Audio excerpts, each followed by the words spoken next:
Hi guys, Jackie with Famish Farm, and we're out fertilizing today. It's a rainy day. We've had over an inch of rain over the last, I think, 5 days, a week for sure.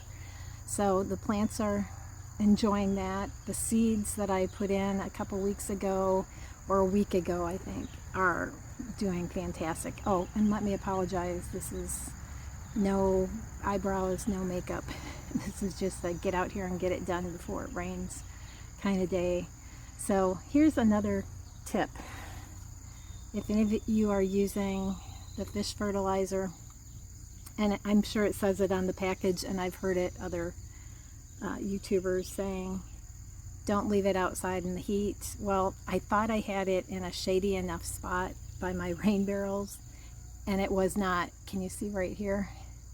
That blew a hole in it, and my husband was like, you know, something really stinks out by the rain barrels. And I'm like, I knew immediately what it was. So we decanted that too. I have lots of vinegar bottles this time of year, so I put the, I don't know, there's probably half to 3/4 of the gallon left, and I put that in the new bottle this morning. And then I went ahead and fertilized all the new plants and some of the flowers that I put in, and most of those are new too. The poppies are not poppies, peonies are not. I put those in when we first moved in, but they're just not looking good. So we gave them a good drink of that, and hopefully that'll help them out. But I'm going to show you just a couple pictures here of the new growth, and just kind of a preview of the July garden tour. So stay tuned. So it's July 22nd in Northwest Alabama, and the temperature has finally broke. We have a week forecast of just temperatures in the 80s. Yes, there are a couple up near 90, but in the 80s sounds pretty good after having 90 plus, 100 degree plus days for weeks and weeks on end. I am kind of enjoying this overcast, slightly misty morning that I've decided that it's time to re-fertilize. This is the third application that I've used of the fish fertilizer. This is actually for the sunflowers that I'm doing right now. The first application, fish fertilizer. So yes, it's stinky, but I think the plants really love it. It's a 5-1-1 fertilizer, so good nitrogen. Where I'm fertilizing now is where I planted that rest of the packet of contender bush beans, and there's maybe half a dozen beans that have come up. If that's all that comes up, I wouldn't be surprised, because there's been such spotty germination with this packet of seeds. And in fairness, it's an older packet of seeds. I'm not totally upset by that. I just know next year to get some more beans. So I have already this morning, and did not film it, I took the fertilizer around to the front of the house where my planting beds are just decorative flowers and shrubs. And I've hit the newly planted perennials that I've put in, and those peony plants that I've talked about. And I think what I'm going to do for them is take some of that Milorganite that I've got, maybe in the next week or so, and give them both a healthy, actually there's about 4 of them, one pretty good size, the other 3 pretty small. But I'm going to give them just an extra shot of that good iron-based fertilizer and see if they kind of perk up. The color is not good on them. Granted, this could all just be heat. It's been so hot. Could be some sunburn, not sure exactly what. They need a little bit of help. I love peonies, and I would really, if that whole planter was just full of peonies, that would make me the happiest person in the world. If you're new here, you won't know, but underneath this trellis along the fence, I have a row of newly planted raspberries and strawberries. And then where I just came from, are a couple straw bales with some paste tomatoes on them. And as I come back around to my hand cart here, I've got 4 watering cans that I've already filled up with rainwater and added the fish pot fertilizer to them. And so I've got a big wood dowel that I'm stirring the cans with as I start to decant all of this nutrition for these plants. I've got several areas that I've added new seeds to. Some of those have some things just starting to come up. I'm just going to give everything a good dose of this fertilizer, even if they haven't come up. Where I'm coming to right now, there are quinoa plants that I'm hoping will come up. This is the third go round on the quinoa, so if they don't come up, I may not try them next year again. And I'm at my peanuts now, and then behind the peanuts on the trellis are my pole beans, which I have yet to get one bean off of my, they're either Kentucky Wonder or Blue Lake pole beans. I'm just not having very good luck with beans this year. But I am happy to say that the pest problems that I was having, primarily the Japanese beetles on the beans, that is pretty much a done deal, passed on, or if they're just off to greener gardens. But I'm happy to say that that is gone. I will show you a picture. I noticed when I watered the acorn squash that's behind me now, that plant already has some squash borers in it. And I've got, I think, 3 or 4 squashes on there. I am going to just keep an eye on them. I'm not too worried about it. I've got probably a dozen squash down in my basement already. So I've got a great harvest from what I've gotten. I just don't want to battle these squash borers. When the plant is done, I'm going to be just fine with that. As I come back around to refill again, I'm out of water. So I've got the broken bottle of the fish fertilizer, the one that blew out, and I filled that with a little bit of water just to get the remnants of all the fertilizer out of the container. And I'm going to split that between the 4 pots that I've got. And I've got actually a 5th one, but it's a very small, like a half-gallon container. And I will take a couple minutes here and we will get all of the water cans all filled up again. The application rate for that fertilizer is 1 tablespoon of the product per gallon of water, and these are 2-gallon cans, so I don't know if they have all, and since this fertilizer is already diluted with some water, I'm probably putting about a half a cup of whatever this mix is left in this bottle in each of the watering cans. So this is not going to be exact science here, but again, I feel pretty confident. This is the 3rd application I've given these, and I'm pretty comfortable with how much I've been using. It's rained. We've got pretty moist grounds. Everything's going to get diluted pretty quickly anyway. So I was watching a YouTube video earlier today, and it was talking about harvesting tomatoes, and the gentleman was showing the tomato fruits that were at the top of the plant, and this was under a high tunnel greenhouse. But the top of the plant tomatoes that were getting the most sun and didn't have the shade of the plant leaves, the tomato leaves, was ripening really beautifully red on the bottom of the fruit, and then like the top quarter of the fruit near the stem was very yellow, and it was not maturing the whole way. It wasn't ripening the whole way. And he was a market gardener, so these were tomatoes that were meant to go to his farmer's market, and they believed that that was due to the heat in the sun. And I have certainly had that issue with my tomatoes ripening.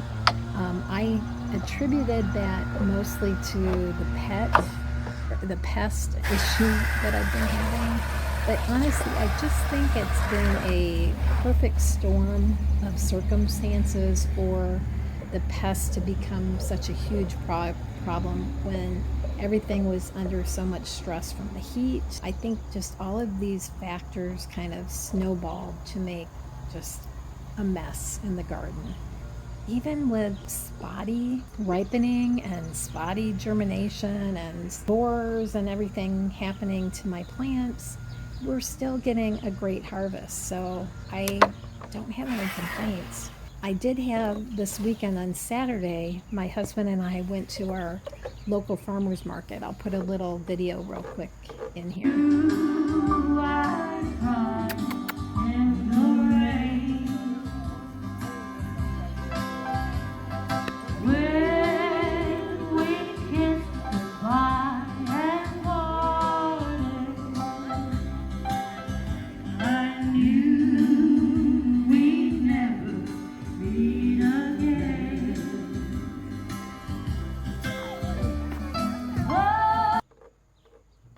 They also have a market on Tuesday afternoons. But anyway, one of our local farmers there had just beautiful big baskets of tomatoes, paste tomatoes.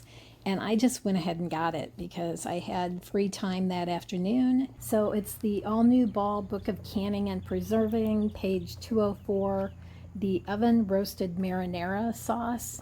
And I first saw that on the Acre Homestead YouTube channel. And then I Love Living Traditions YouTube channel also, and she was canning cherry tomato roasted pizza sauce. I decided I was going to do both of those with the cherry tomatoes that I had picked and ripened, and then the Romas that I got, I turned into marinara. It was a great day of canning and just using these beautiful tomatoes that are not as pretty as the ones coming out of my garden, but just a fun day. I ended up with 10 pints of marinara and 2 pints of pizza sauce. And the pizza sauce was really good.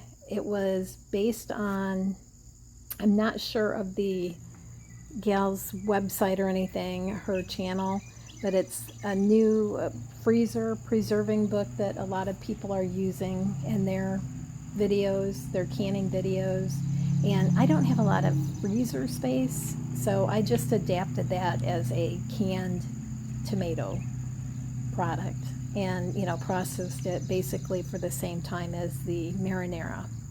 So anyway, it was just a great, delicious day of canning on Saturday. Over here in the empty space left of my Three Sisters corn plot, I have put in a zucchini. That's what I'm watering right now. And I just came past the gourd, and it was a speckled birdhouse gourd that has actually 2 plants coming up. So I went ahead and thinned one of them after I was done fertilizing and planted it over near where this zucchini is, and they can kind of duke each other out for garden space. Now, I'm also going to give the blueberry plants a good drink, and I know this year I need to watch some more videos on how to prune blueberries, because I have that one that I just watered had very little production this year, so I want to see if I can prune that and give it a better chance of thriving for next year's production. I had about a quart of blueberries off the big plant there, and everything else was very spotty. Now, I'm absolutely thrilled with that quart of blueberries. I froze them all, not all of them. We ate a bunch every day on our salads, but I've got a quart of them frozen, and we are using those. I made breakfast for dinner this week, and we made some fresh blueberry muffins, froze the rest of the batch. It was delicious. Oh, here we are over on my sage planter where I've got a couple rosemary starts going. The rosemary, one of them is about 6 inches tall, the other one is about 2 inches tall. This is only watered, basically everything over on this side only gets rainwater. Now, this is the lilac that I planted when we moved in that got the herbicide drift. So I'm trying to baby it and give it every chance of coming back for next year. And here is the poor little raspberry plant that's remaining from the herbicide drift from the field next door. Guys, I hope you're enjoying our content. Please leave us a comment. and let us know what's going on in your garden. And you'll see here I'm going to just use the rest of this gallon on my compost pile. I think everything in the compost pile will love that fish fertilizer. And we'll leave you with a quick overview of the new plants coming up. These are the contender bush beans.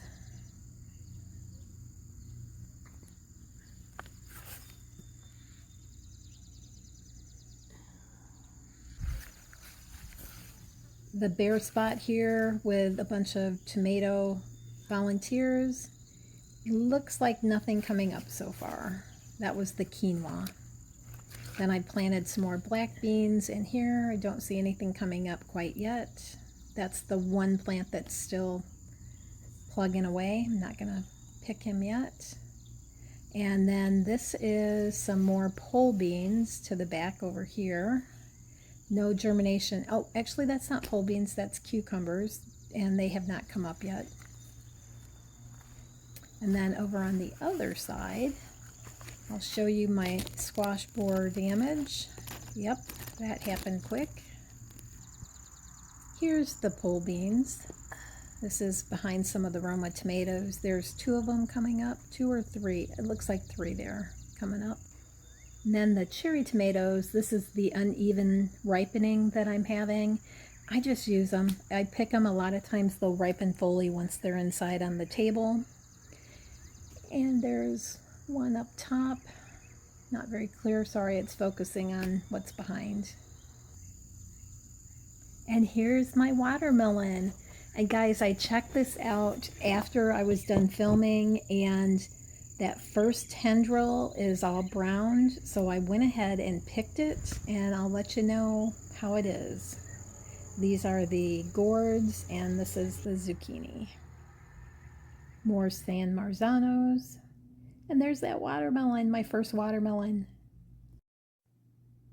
Thanks for hanging out with me today, guys. We'll see you in the garden next time.